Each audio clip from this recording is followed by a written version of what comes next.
Hello, everyone. Welcome back to 3 News Now. I'm Stephanie Haney. It's Monday, December 7th. Thanks for choosing to be here for the top stories from WKYC.com and our WKYC app. Let me start off by saying Happy Victory Monday, everybody. The Browns are 9-3, and with yesterday's win over the Tennessee Titans, we will absolutely have a winning season this year, and that feels great to say. We'll talk more on that in just a minute. Before we get started here, I do want to acknowledge that today is National Remembrance Day, National Pearl Harbor Remembrance Day. It was today, on December 7th in 1941, 79 years ago, when a surprise attack on military bases in Honolulu by the Japanese officially entered the U.S. into World War II. And on that day, 2,403 Americans were killed and another 1,143 people were injured. So we remember this day in honor of those people who lost their lives and in recognition of the moment when the U.S. officially entered World War II. Remembrance services today obviously looking a little bit different because of the pandemic, but very important that we pay attention to these things so that we don't forget what happened and how many lives were lost. Today, Governor Mike DeWine had a surprise press conference, not usually happening on a Monday. These days, we've been having them on Tuesdays and Thursdays, although he has been frequently coming in throughout the week when there is something that warrants talking about. So today he started his press conference talking about that backlog of cases. So he explained pretty clearly to us why there is that backlog of positive cases and why we've been seeing that alert on the Ohio coronavirus dashboard that says the data is incomplete. He said, basically, if someone is considered to be a COVID-19 positive case because of an antigen test, which detects those immune system reactions to COVID-19 in the body, antibodies, then there is a second step of verification that needs to happen. That was in line with how the CDC was initially reporting what we call probable cases of COVID-19. Well, the CDC made a shift, and they're no longer requiring that second level of verification. So Ohio is going to follow suit now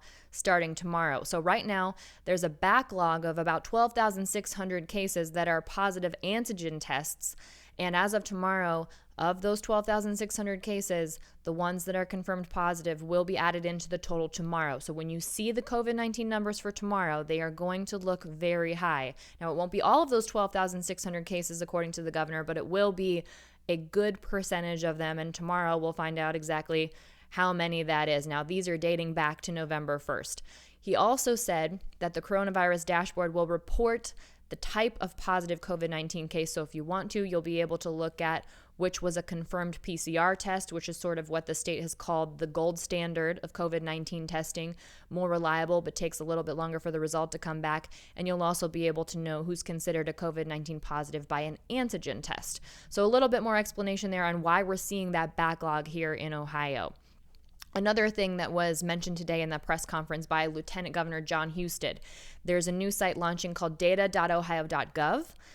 He said that the state of Ohio has learned throughout all of this that transparency in data is incredibly important, and that is absolutely true. So they're trying to bring more transparency to all of the agencies in Ohio, and starting with 4 agencies, we will see some of that data on data.ohio.gov. This is the Innovate Ohio platform is what it's being referred to. So the first agencies we'll see increased data from will be the Department of Health, the Department of Rehabilitation and Corrections, Youth Services, and Higher Education. So we'll be seeing new data on health data, corrections data, unemployment, nutrition, education, and finance, and of course, new COVID-19 data.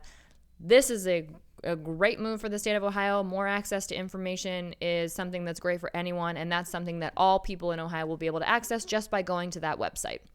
Governor Mike DeWine also mentioned that he's calling on Congress to put together another deal for Americans. He talked about the stimulus package that was passed in March and how that was crucial, not only for the state, but also for individuals, and that he is really calling on Congress. He talked with our 2 senators from Ohio, and he's hoping that they put together a package before they leave for the holiday. So that's the official call from Governor DeWine on that. That's where he stands. He believes a deal can be made and is hoping to see that happen before Congress adjourns for their winter holiday. Now let's get into those latest numbers from COVID-19. Again, data still incomplete because those tests have not been added into the totals that are those antigen tests. But we did see today 9,273 new cases of COVID-19 reported. That's the 6th highest count to date. Now, DeWine said that we're seeing some flattening in the cases right now, which is good, but we are still waiting to see what the impact is from Thanksgiving. So we don't want to get too much of a false sense of security here. And also, there is some flattening, but at a high number. And DeWine says we need the cases to go down, not just to flatten. They are still too high and not sustainable at this level. We'll talk more on that in just a minute. The latest information that we have about the positive rate for COVID-19 tests is that the 7-day average is now 15.9%, and the latest daily rate is from Saturday, and that's 14.7%. 63 more people have lost their lives due to COVID-19 that have been reported in the last 24 hours, bringing us over 7,000 deaths now in the state of Ohio. And 336 new people have been hospitalized in the last 24 hours. Right now, 5,121 people are hospitalized being treated for COVID-19. And out of that group of people, 1,163 of them are being treated in the ICU right now. There have been 40 new ICU admissions in the last 24 hours. And right now, the hospital beds that are available right now in the state of Ohio are at 28%. Now, we'll talk more on this again in a moment as well, because it's important that we make the distinction between hospital beds being available and staff being able to treat the people who might need treatment for COVID-19 and other things. But before that, let's talk about the U.S. and the global numbers related to COVID-19. These numbers come from Johns Hopkins University. In the U.S., we're getting very close to 15 million reported COVID cases. That number now at 14,827,950, and we are now over 280,000 deaths, with 282,797 COVID deaths in the U.S. Now, our numbers are also ticking up in terms of our percentage of the global cases and the global deaths. We've got 4% of the global population here in the U.S., now at 22% of the cases and 18.4% of the COVID-19 deaths, both of those creeping up from what we've seen over the last weeks and months. And globally, the number of reported cases is now at 67,357,522, and the total number of global deaths now at 1,540,697.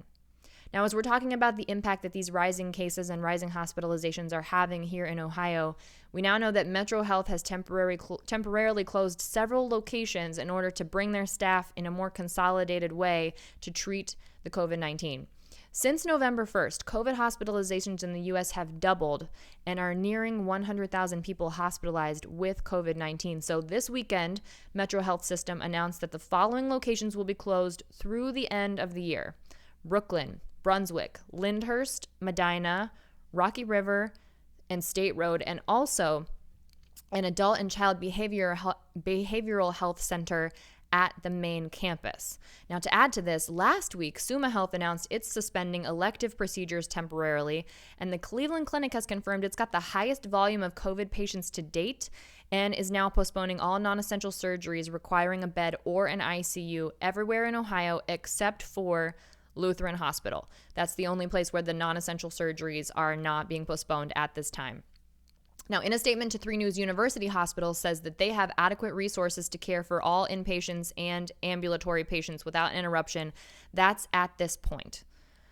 A small silver lining that we are seeing is because people have been wearing the masks and doing those things, we have seen fewer flu cases so far this year, which can also result in hospitalizations, which can also tax the healthcare system. So that's a good thing that there have been fewer flu cases, because the flu spreads in the same way that COVID-19 spreads with those droplets.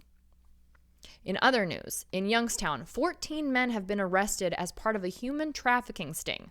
Ohio State Attorney General Dave Yost and Liberty Township Police Chief Toby Malero said today that these men were arrested for trying to pay for sex over the internet. So these men, at least from what we know of now, are not actually accused of kidnapping and transporting people, but Attorney General Yost explained the connection there. He said John stings, which is what these people are called, Johns, who try to pay for sex, which is a crime, that John stings deter those seeking to purchase sex, and that reduces the demand for human trafficking, and is a reminder that the crimes are more prevalent and closer to home than we think. So these 14 people arrested near Youngstown. They've been charged with soliciting, which is a third-degree misdemeanor, and possessing criminal tools, which is a first-degree misdemeanor. If you'd like to take a look at the names of those individuals, you can find that on WKYC.com and also on our WKYC app. Now, switching gears here, let's talk about Victory Monday and the Cleveland Browns in that 41-35 win over the Tennessee Titans and what that means for playoff implications for the Cleveland Browns. It has been a long time since the Browns fans have been able to talk about that. And the website 538 now says that the Browns have a 92% chance of making the playoffs. So taking a look at what games we have left this season. The Browns take on the Baltimore Ravens on Monday Night Football. That's at home next Monday. Then they're on the road in New York for 2 weeks against the Giants and the Jets. And then they come back home against the Pittsburgh Steelers to finish out the regular season. So if the Browns beat Baltimore, their odds of making the playoffs are even better, even though the Browns can't officially clinch a playoff spot until Week 15 when the Browns play the Giants. So, in other words, in order for the Browns to squander the playoff chances, it would take a lot to go wrong, and hopefully that doesn't happen. 538 says the Browns do have a 1% chance of winning the AFC North, which would mean that the Browns would have to overtake the Steelers, which is not very likely, but it is possible based on the games that are still to be played and the fact that we close out with the Steelers for the regular season. We do have a poll up on our WKYC Twitter page, and we want to know what you think the Browns will finish the regular season with. Now, I think if we can get a full 4 quarters out of the Browns, that we can beat the Ravens on Monday and finish the regular season 12-4. That's what I'm predicting. I think the Giants and the Jets are both layups for the Browns, and I'm not getting greedy by saying that we're going to beat the Steelers in the final season, in the final regular season game this year. So I've got that up on my Twitter account. It's _ Stephanie Haney. You can find that. Vote in that poll. Leave a comment for me. I'll be using your comments in the trending stories segment today in the 5 o'clock show. So let me know what you think about that. Now, as the Browns have been winning, quarterback Baker Mayfield has been quoting pop culture in post-game interviews. Not everyone is catching on. He's saying some pretty wild things, though, if you don't take the time to realize what he's referencing. So after the Browns beat the Titans, he quoted Dwight from The Office from a season 3 episode called Business School. And he said, whenever I'm about to do something, I think, would an idiot do that? And if they would, then I don't do that. And that is something that Dwight said in that episode. He's been doing this all season long. After beating the Colts, he was talking about learning even from a win. So he quoted Ricky Bobby from Talladega Nights, obviously played by Will Ferrell. And he said, just the mindset of trying to be just a bunch of big, hairy American winning machines is important. Great quote from Ricky Bobby in Talladega Nights. And then after beating the Bengals the second time, Baker quoted DMX, and he said, it's just a necessary mindset of doing whatever it takes to win. Stop, drop, shut them down, open up shop. Like, oh no, that's how the Rough Riders roll. And it doesn't stop there. He's quoted Lil Wayne. He's quoted Snoop Dogg. He's even quoted the Holiday Inn Express commercials. It's pretty funny. We've got it all up on WKYC.com. You have to check it out. It'll definitely give you a laugh. And you have to appreciate, that he's having fun with it when we're winning. One more thing to let you know. There's a Christmas star that will be appearing on December 21st. So you can keep your eyes out for that if you're into stargazing. This will be after sunset on the 2020 winter solstice, which is December 21st. It's because both Jupiter and Saturn will be visibly close to one another. That'll be throughout December, but the best day to view it will be Monday, December 21st. It's been almost 800 years, by the way, since Jupiter and Saturn were visibly this close to each other in the sky.